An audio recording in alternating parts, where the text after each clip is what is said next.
Hello and welcome to my channel Close to the Edge. My name is Pat, where we talk about all things prog rock, classic rock, heavy rock, and maybe even a sticker rock. Stick around, you never know. Kevin, is that right? That's it, Pat. Never know what to come out with here.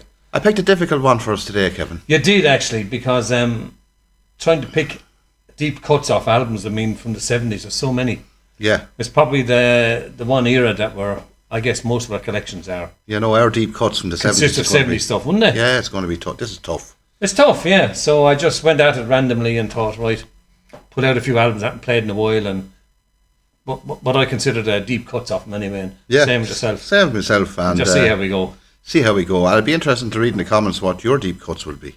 And the comments are brilliant, Kevin. Comments are great, yeah, they are. They are. Some excellent comments there now. Yeah, I look forward actually to seeing what some people are going to put down for their deep cuts. Now, we could have picked 1,000, 2,000, Kevin. Yeah, but you look. And they're not ranked. No stretch of the imagination are these No, ranked. they're just 10 albums. And so, for a change, I'm going to kick it off. Oh. Just for a change. Right, my number 10 is from this brilliant album, Kevin. Ah, yeah. Sabbath, Bloody Sabbath, and the track is Looking for Today. All right, yeah. Second last track, side 2. Yeah. That's a nice pick. Yeah, but it's a track now, kind of starts off very low, you know, kind of, it's unusual Black Sabbath in the sense it's not heavy. Yeah, that's right. But that album has a load of different stuff on it. Yeah, and Rick Wakeman's on it. He's on that album, yeah. I think that's a brilliant album. It is. Itself, but the track itself is not, you don't hear people talk about that track that often. And Sabbath are a band now like that, Pat. You could pick various albums by them, and they have a good few deep cuts. Oh, they have a lot of deep cuts. Because there's a lot of acoustic stuff and a lot of piano. And, it's not all heavy riffing. And no, it's not all. They actually were fairly diverse in their own way at Sabbath. Yeah, and I think actually on that album, I think Osborne's one of his best vocal performances. He's great. So Ozzy's unique. Yeah, and that track is just, it's a brilliant track. Great guitar riffs again by Tony Iommi. Anyway, that's my number 10, Kevin. Yeah, great, good pick. Yeah. My number 10, Pat, it's this band you'll be well familiar with. Oh, the Ash, yeah. Wishbone Ash. And No Smoke Without Fire album, 1978. A track I want to pick off that is Way of the World. Oh. That's a great track.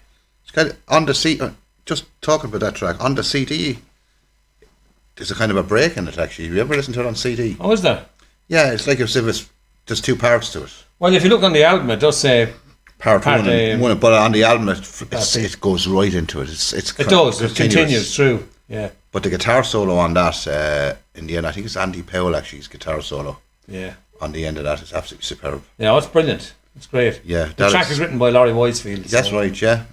It's a great track. Best track on the album, actually. I suppose it would be. But probably the longest too. Not is. that necessarily means it's the best, but it is a long cut, isn't it? Now, you don't hear many talk about that track. No, Way of the World is great, and live always brilliant too. It's Brilliant. on Live Dates. Live Dates, it is. Live Dates too, it is. That's a great So pick. anyone not familiar with Wishbone Ash, it's a great album, and I like that track. I thought it'd be one that's not mentioned that often, so throw it in there. Absolutely brilliant, Kevin. So that's my number 10. Right, my number 9, Kevin, Yep. is from the Canadian band Bachman Turner Overdrive, and the track off of this is the second last track on side 2, Second Hand. A good, heavy rocker track, you know. They're the kind of band that they're just, you know, they had to be all bobbing to their music. What year is that album, do you know? 74. Oh, it's old enough. 74, yeah. Fragile, yeah. Yeah, I think it's the best album. Not Fragile, I should say. Not Fragile, It's definitely yeah. not Fragile. As in, yes is... No. It's the complete opposite, isn't it? But that track, Second Hand, you wouldn't hear anyone talk about that one. Oh. It's a great rocker, great guitar work. Right. Yeah, but a great band. They had a kind of a purple patch for about 3 or 4 years in the 70s. I wouldn't be well up on them now. No, but they're a brilliant Canadian band. You know what I mean? Oh, good stuff. Kind of tapered off a bit as the 70s wore on. Right. Went more poppy. Okay. You know, but that's it. Second Hand. Very good. That's your number 9. Number 9, yeah. My number 9, Pat, is off this very diverse album. Gary Moore, Back on the Streets, Yeah. 1978. It's got... Nice Japanese one. Oh, it's a Japanese original one. It is, Pat, yeah. And that's a great album. It's... Phil Lynott on that as well, yeah. Phil Lynott and Brian Downey are guesting on it. Phil Lynott wrote a couple of tracks. There's a slow version of the famous Tin Lizzy track on there. And there's what do you call it? This was going to be Parisian Walkways is on that, isn't it? Parisian Walkway is the famous one on it, but the track I'm picking off at Pat is actually Flight of the Snow Moose. Okay, I can't remember that track now. It's a jazz fusion track. It's Yeah. jazz fusion. Yeah. This album was going to be a continuation of Colosseum 2. Gary Moore was involved with it. I think he brought a couple of musicians along there. Mo Foster, I think, on bass, and I think Don Airy on keyboards. I'm not sure. But Brian Downey's on a few of the tracks, and there's a very young Simon Phillips on there as well. Oh, fantastic. So even back then he was showing his talent, you know. Phillips, yeah, he would do. And that's an interesting album. Most people would pick Don't Believe a Word, the Lizzie track off it, or Parisian Walkways, but I thought I'd pick that long track, the last track on side one. It's fusion track, jazz fusion track. Yeah, I can't remember off the top of my head now, but that's an excellent album. What was that, it's 78? brilliant. Is it 78. It Yeah. just shows how versatile Gary Moore was, I guess. That's superb. But you know, rather than going for all his rock albums that people normally talk about, which are great, Chorus of Power and Victims of the Future and his blues albums, this album has a bit of everything on it. It has, actually. And yeah. I'd recommend it to anyone. That's a great pick, Kevin. So that's a good album, I think. Yeah, great pick. My number 8, Kevin, is the band Sky. Oh, Their debut album right. from 1979, and it's the last track, side 1. 79, right. Yeah. And it's Cannonball. Oh, A nice don't know anything about them, to be They're an honest. instrumental band, like, you know what I mean? But I'd recommend this album and their second album as 2 albums to get. It's prog rock, Yeah. you know, maybe a bit of jazz. Top of the range musicians. Oh, top class. Top class, yeah. You know, absolutely brilliant. But I love that track, Cannonball. It's not a track Right. that... And a lot of again, people I'm not would know. familiar. Pat. Yeah. I'm not familiar. But I would highly recommend. I Oh, highly right. recommend this album, actually. Right. You know, absolutely I'll brilliant. keep an eye out for it, though. That's it, Cannonball, Kevin. Number 8. Number 8. Okay. My number 8 is Blue Oyster Cult. Oh, The Spectres. 1977 album Spectres. And it's another great album, Blue Oyster Cult album. Oh, superb album. Brilliant. Superb. It's got famous track Godzilla on it, but the track I'm going to pick off it, Pat, is The Golden Age of Leather. Oh, that's a great track. That's a great track, isn't it? It's a real rocker, isn't it? It is, and the vocal harmonies on it almost remind you of the Beach Boys, really. Because they were great at the vocals, weren't they? They're fantastic at it. Because I think 3 or 4 of them sang it. Yeah, they had harmony there. Harmony, yeah. Yeah, And that's a great rocking track. I love it. yeah, I love that track. Yeah. So, you know, I never hear people talking much about that, and I thought that could be my Yeah, deep it's one of cut. them deep cuts on that album, like, you know. Yeah. Yeah. Album 77, Kevin. 77, Pat, yeah. Yeah, brilliant, Kevin. Yeah, so that's my number 8. Oh, that's brilliant, Kevin. My number 7, Kevin, is from Pink Floyd. Oh, yeah. And it's from the double studio album released in 79. It's all white there now. You might be able to see the thing on it there. And you've that album a long time. 1980, Pat, I believe. You bought that? 1980, I did buy it. It was only after being released. A couple of months. Yeah. Bought in the UK, actually. I was on holidays over there. Very good. But the track I'm picking on this is the first track, side 3, Hey You. Oh, brilliant. You Oh, know, brilliant. Yeah. You know, it's a brilliant... I think Gilmour sings that track, actually. Yeah, he does. Of course, all the lyrics are written by the genius himself, Roger Waters. Waters. Yeah. Oh, that's a good pick. Yeah, but I know a lot of people say about that album that side 3 and 4 and up to 1 and 2. then up to 1 and 2. Yeah. I always disagree with that. actually. I think- do think 1 and 2 are better. But there's some brilliant tracks on side 3. I mean, obviously, Comfortably Numb. Yeah, yeah. Of course, you have And Run Like Hell on Hey, you, on Run Like Hell. on side 4. But anyway, that's a brilliant track Yeah. and great vocals by Oh, it's a great concept album. brilliant concept. Yeah, it's brilliant. I like it myself. We were around when that came out, Kevin. We huh? were. I remember the video for it, yeah. Yeah. No Brick in the Wall, Yeah, part 2. that's right. Yeah, Yeah, Went great. to, went to number 1. I think Christmas '79 Yeah. in the UK now, and then here in Ireland. I haven't played The Wall in a long time, but played that to death. Like, Oh, we did, yeah. geez, Played I haven't it. got some playing. And we even went to see the film. We did back in the 82, I think. Yeah, the film when the Oh, film with Bob came out. Geldof in it. Yeah, we went to see it in the small The Allen cinema. Park. Remember that? Yeah. Yeah, brilliant. Lovely. Anyway, that's it. Good stuff. Number 7. An Kevin. oldie, but a good one. A good one. My number 7. I don't think you have this album now. No, I don't. Johnny Winter. Nothing But the Blues from 1977. Right, I have a good few Johnny Winter albums, but that's my favourite. Bluesy man, is he? He is blues, but a fantastic guitar player. Oh, I know he's a fantastic guitarist. And the tracks on this, he plays with a lot of, like Muddy Waters does a couple of guest spots on here. But there's a track here called Sweet Love and Evil Women. And it's just phenomenal. His guitar work is unbelievable. Unbelievable. Yeah. Yeah. I haven't heard that. And he's got all the old blues guys playing drums, harmonica. So there's a vibe to it, you know. But it sounds, when you put that on, I played it today now and I had it on fairly loud. I'd say, like a lot of those blues guys, it was just done in one take. Oh, no doubt. No room for overdubs or anything there. They just did it. But it sounds like it when you play it. And I can't recommend that album highly enough. It's like live in the studio, isn't it? Yeah. That's really what it is. That's a brilliant What year album. is that again, Kevin? 77. Okay. Nothing But the Blues, Johnny Winter. Fantastic album. Let's keep an eye out. I'd give it a 10 out of 10. It's so good. Was that good, is it? Brilliant. Okay, that's one for me. That's one for me.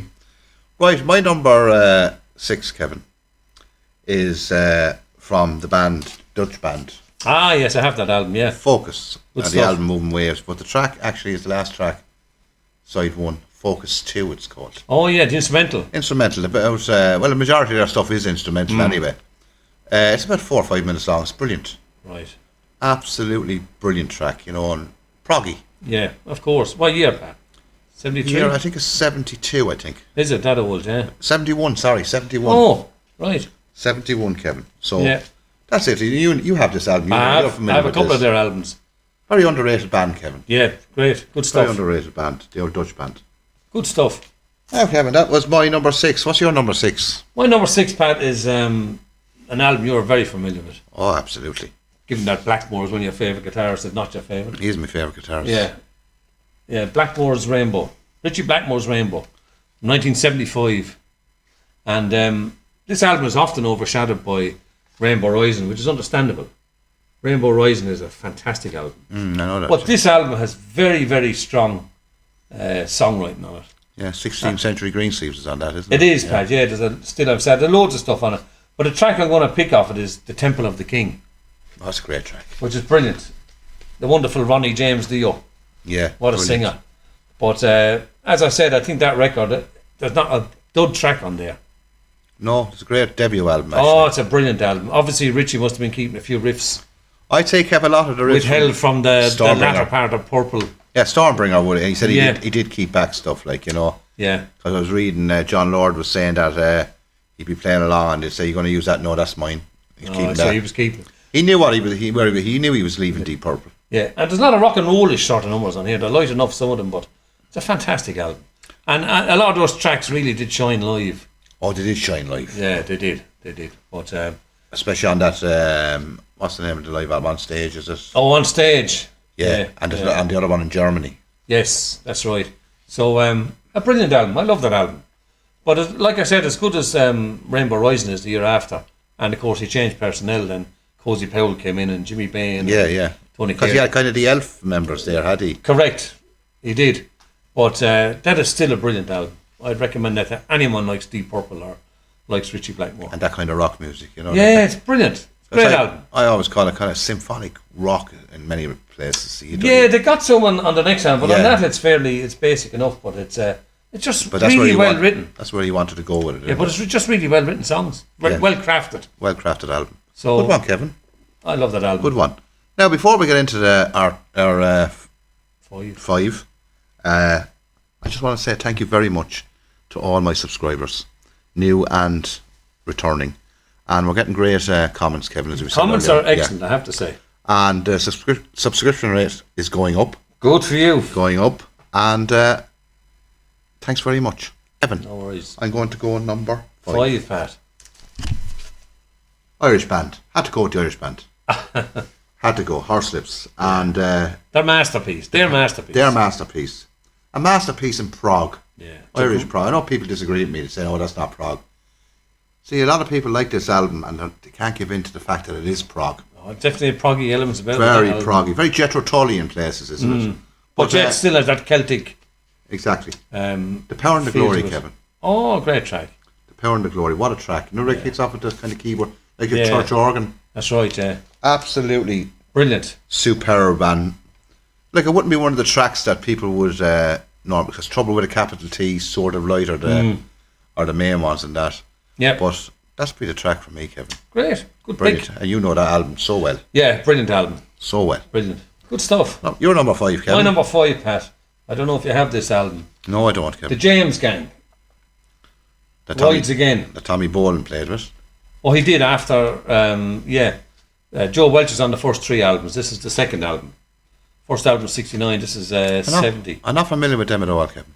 I heard the first album and it's good, but it didn't really grab me. Whereas this did. What kind of music is that? Oh, it's rock. Really riffy, great rock. Great 70s rock. 1970, Pat. Okay. And then it starts off with a fairly rocky song on side 2, but then there's sort of acoustic mixed in there as well. It's a great mixture. But what I'm going to pick is the last track on side 1 called The Bomber. Yeah. Brilliant track. Big long track. It's fantastic. It's a great album. I recommend that to anyone. It's not a one I have to get then. Yeah, that's the Joe I Welch. haven't heard anything, but no, I've obviously heard stuff that I can't remember, to be quite honest with you. Yeah. Interesting character. Yeah. Obviously, he went on to join the Eagles. Yeah. They were keen to have him, and I'm not surprised how good he is. Interesting side note, too. He was also, he was talking to Led Zeppelin on one of their very first tours. Jimmy Page was playing the Fender Telecaster. Yeah. And Joe Walsh said to him, you guys are really good, he said, but you need this guitar. And he had a Les Paul. That's actually Jimmy Page's number 1 guitar. Joe Walsh sold it to him. Imagine. So that's how Jimmy came across that. And then used that from Led Zeppelin 2 onwards. That's amazing. Record and everything. So Jimmy Page's famous number 1 guitar, he has a couple of Les Pauls, but he bought from Joe Walsh. That's interesting. I didn't know that. Just a bit of trivia. Now, talking of Led Zeppelin, my number 4 Ah. is from this amazing double studio album, Oh, what an album. Physical Graffiti. It's the Wanton song, Kevin. Oh, yeah, brilliant. That is some track. Brilliant, yeah. It's on side 3, Kevin, is it? Side 4. Side 4. Yeah. That is an amazing, amazing track. Yeah, it's a We great wouldn't be track. one that people would pick out, but Yeah. of course with that album, There's a lot on it. there's a lot on it. I know they kept stuff over from the House of the Holy. Yeah, and there's tracks as far back as 1970. Everyone knows the story of yeah. different tracks, but the Wanton song's a brilliant song. Brilliant track, you know. Yeah, Brilliant. great riff. And the drumming on it. Yeah, Usher, fantastic. You know, that's a great An album, a lot of variety on that album. There is an awful We've lot of spoken variety. about that a lot because I had that as my number 1 album of all time, and it probably is. Yeah, it probably is you because you've been a fanatic on Led Zeppelin. Led Zeppelin. Yeah, that's as a they brilliant say. album. Good pick, Pat. Yeah, that's it. Led Wanton Zeppelin. song, Wanton. very good. What a brilliant track. Great. That was your number. That was my number 4. So this is your number 4. You always lose his count. Always. Number 4, Pat. Free. That's the first album. No, Pat. Fire and Water. It's about our See, I know, 4th. know very little about it. Yeah. Oh, don't you? No. Well, everyone knows what do you call it, All Right Now. Well, I know this that album. track. Of course I do, yeah. But off this album, I'm going to pick, there's a track called Mr. Big. I know the track. Yeah, I do know. amazing bass work in it. You know? So, Andy Fraser, what a fantastic bass. There's a band called Mr. Big, you know that? I do know that, Yeah, yeah. probably named after that But track. that track, Mr. Big on that, is brilliant. That's my deep cut from Free, 1970. 70. So that's a great album. There's a question I want to ask you while we're on the subject of Free. Did you think Free were better than Bad Company or the other way around? That's a tough question. They're both fairly similar in that they play. I Obviously suppose the you same can only call vocals, them and drummer. Yeah. You could call it sort of minimalist rock. There's a lot of space in between it. That's a tough one. I always found that, no, I won't be able to call that now because I love Bad Company as well. I think Bad Company were just a little bit sharper.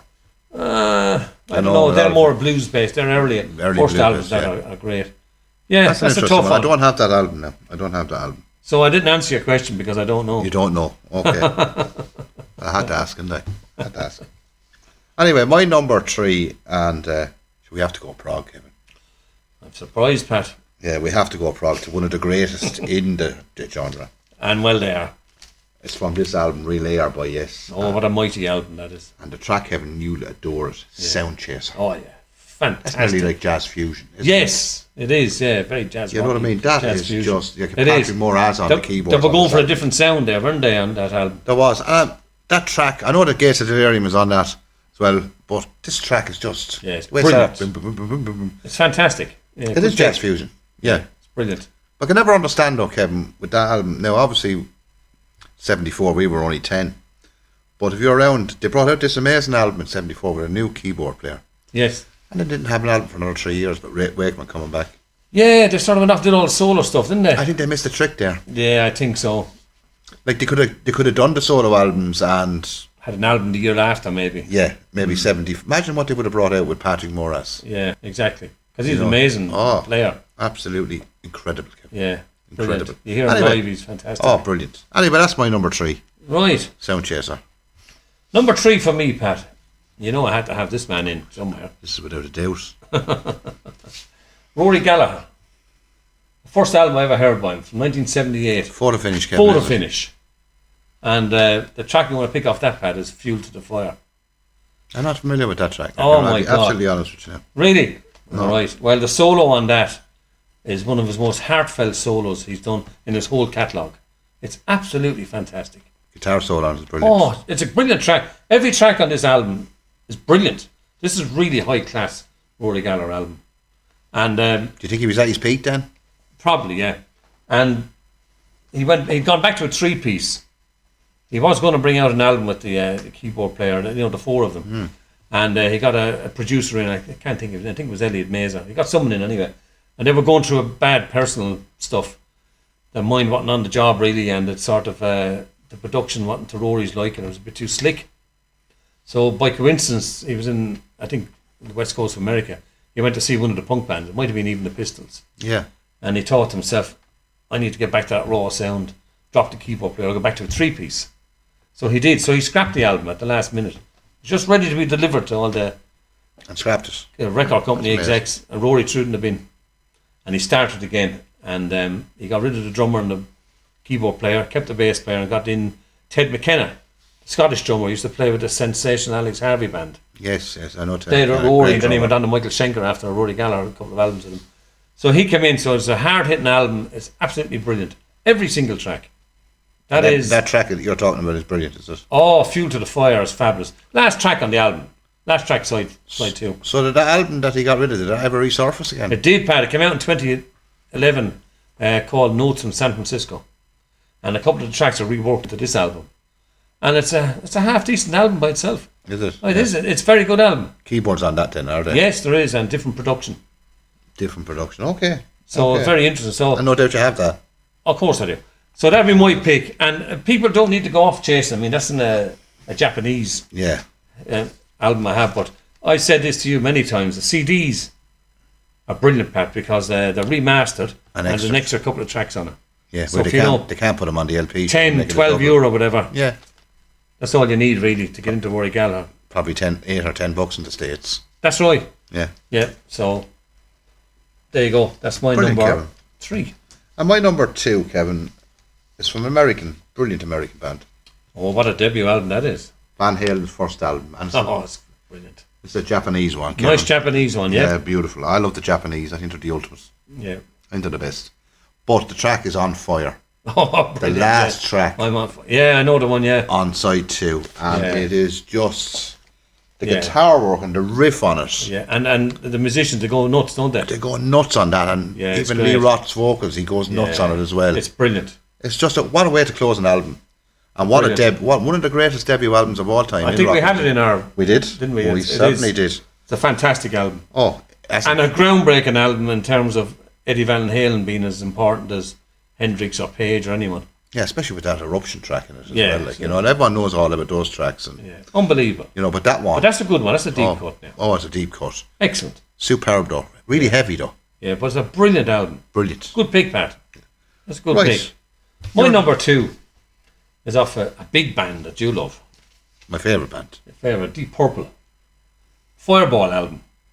Be Right. interested to see which one you'll pick up of this now. Well, the track I'm going to pick off of this will keep you happy because number 1, it is definitely a prog Lena track. No, no, no. The whole album is prog. It is. It's proggy album, isn't it? It is prog. No, no, no, Pat. Second track. I'm Brilliant going track. with. Phenomenal. Oh, Almost 7 minutes of But that is funk my and favourite. prog. That's your favourite album by Purple. Yeah. Yeah. Might not necessarily be the best, but it's my favourite. Oh, it's up there though. Yeah, but they were different. It's different than in rock, and people say well, they couldn't do another in rock. Sure. No, that's a great album. I love the diversity on that album. Great, and the lyrics, probably his best lyrics. Yes. Best singing, best everything. Everything But on that it. track, no, no, no. Even the guitar solo by Blackmore on it almost sounds like a cello. He's brilliant, like, you know. But you know, I was always strange thing I find about that album, that the American one had is a strange kind of woman on it. The Japanese one. Japanese one. I don't know about the American I think the one. American one was the same because it's with Warner Brothers, Yeah. and they had Demon's Eye, of course, on the one over here. Yes. But why didn't they take off Anyone's Daughter and put on Strange Kind of Woman? Yeah, you could say that, but I like Anyone's Daughter. Yeah, it's a great track. Great track. But wouldn't there be... They could have fitted it on, Kevin. Well, they could have just kept them all, could they not? Have squeezed it in there somewhere. They could have done. It wouldn't have affected perhaps. Because it's not that long of an album. No, but a great album, isn't it? Oh. It's also unique too. I mean, people don't know this, obviously. Pat and myself go back a long time. This is the first decent rock album I ever heard. It was. On a cassette tape. My brother was working with a much older guy and he... That was 1978, Kevin. 1978 it was, yeah. So that's the first decent album. So that holds a special place to us. Oh, Fireball. All our mates. Fireball is a great album. It's the first one because we did play Fireball first before in rock, didn't we? Yeah, they were both on the same tape. We didn't know which one came out before. Correct. We didn't know anything about them. Fireball, yeah. And we the way Fireball opens the track with that air blower thing. Yeah, it just blew us away. Unbelievable. And the rest is history, as they say. The rest is history. Now, down to... We're down to one, are we? No, one, yeah. It's not... We're not ranking these, or anything. No, down to the last one. The last one, then, yeah. Scatterbrain. Oh, yeah. From Jeff Beck. Another Japanese one, Pat. Yeah, another Japanese. You do like them? I love them. From the album Blow by Blow. I think it's 75, Kevin. Yeah, right? it is. Scatterbrain, what a track. Brilliant. Jazz fusion, isn't it? It's a great album. You know. That and the one after, Pat, Wire. Jan Hammer's on this as well, isn't it? Yeah. That's a great musician. Oh, it's absolutely brilliant guitar work. Everything on that. Drums. Yeah. Guitar work. Yeah, they're great couple of albums he had there in the mid-70s, weren't they? But that's the one that's always deep cut for me, that Scatterbrain. And when you hear it live. Off the 77 album, live at Jan Hammer. Yeah. Group. Yeah, that's absolutely. That's what's off, isn't it? Yeah. That's great. Brilliant. But that's some track. Brilliant. Anyway, that's my the late great Jeff Beck. The late great Jeff Beck. What? Saw him in 09. What a guitar player. Where'd you see him in 09? In Melbourne. Brilliant guitarist. And he had Vinnie Colaiuta on drums. Jesus. And he blew me away. I've seen Neil Peart. I've seen other drummers. He's the greatest drummer I've ever seen. He's some drummer. I was watching Jeff Beck, but I was actually mesmerised by him. He played with Frank Zappa. He did. He's an unbelievable drummer. He played with Zappa. He's amazing. And that young girl, Taz, what's her name? It's an Australian girl playing bass. She's only 22 or something. Phenomenal. Yeah, that was a good lineup. That was a good gig to see. It was a great gig. Great gig to see. Yeah. But there you go. That's your number one. Well, my last one. Sorry, your last one. Your last one. My last one is off this album. You know I'd have to put a bit of Tull in. Of course you had to put Tull in. And the track I'm picking off this pad is Dark Ages. The last track, side one. Second last track. Oh, second last Warm track. Sorry. Oh, yeah. Last. That's right, yeah. But it's long, isn't it? It's about 9 minutes or something. 9 or 10 anyway, yeah, easy. Phenomenal track. Proggy. Oh, yeah, but brilliant. Yeah. Oh. What a track. What an album. I don't know how people rate the 80s stuff above this album. Everyone's entitled to their opinion, but I don't know how they do it. Well, this has got all the classic lineup on it. Classic lineup. I know John Glascock only played a few bass. Yeah, he wasn't well. Wasn't well at the time. I think Ian Anderson played the rest. He did in the studio, yeah. But I think he's on. John Glascock's on 3 or 4 of the tracks. He I is. think he's on Dark Ages actually. But what stands out on that, besides the songline, I think it's a brilliant album. Barry Barlow's drumming. Oh, incredible! When you hear the Stephen Wilson remix one. Yes, on the box. You have it there, yeah. On the box, which I recommend anyone to get. That's all you ever need. Very hard to get now, that one, okay. So you're telling me, yeah? I bought it when it came out about 6 years ago. They're looking for stupid prices for that on Discogs. That's stupid prices. That's ridiculous, you know. And fans looking for it, you can't. Well, they take advantage, Kevin. People don't care. No. They do not care. That's my number one, Dark Ages. Brilliant, yeah. Imagine people think Crest of a Knave is better than that. Yeah, I don't get that. I don't get that. But anyway, yeah, music is subjective. So there you go, Pat. That's just 10 random albums. 10, I hope you like that now. What do you think of that, Kevin? Good? Yeah, good, but I'm, you could have picked so many. Oh, sure, we can go back there now and go to the CDs. Pick them. Yeah, but so... For the point of this show, Pat, that's 10 I picked, it's 10 you picked. 10 we haven't really talked about much. No, and hopefully any people watching, your subscribers, might see an album and go, I'm not really familiar with that album. Well, there's a couple there now I'm not familiar with at all. Yeah. And so I'll have to go out and check them. Well, yeah, exactly. I'm the same. A couple there I'll have to check out. Yeah, you see, so we are all learning. Yeah. You know what I mean? Yep.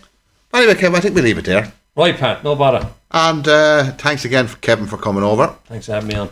And whatever you're doing, stay safe. And one thing it is, it's always nice to be nice. Doesn't cost them. No. And don't ever forget, though, music has the ability to make you remember and to forget. I think that's brilliant. Yeah, you do like that. I like it because when you think about it, It's brilliant because if you are trying to forget something, music. Yeah, you get lost in your music. Yeah, and you might play. Jeez, I remember when I heard that. You remember when you heard it? Yeah, you do. We were only talking about it with Fireball with the tape. That's right. And that brings it back into your sitting room. Yeah. Back where we're from in Listuggan.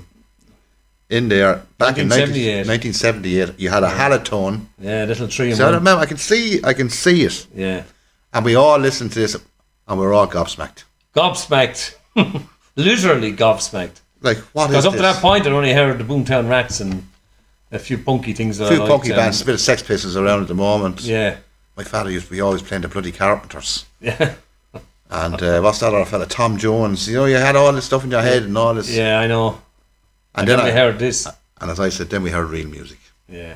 No disrespect And the to rest the is other bands. history. No disrespect To the other bands. But anyway, we leave it there, Kevin. And from me and Kevin, until the next time here on Close to the Edge, bye-bye. See you now.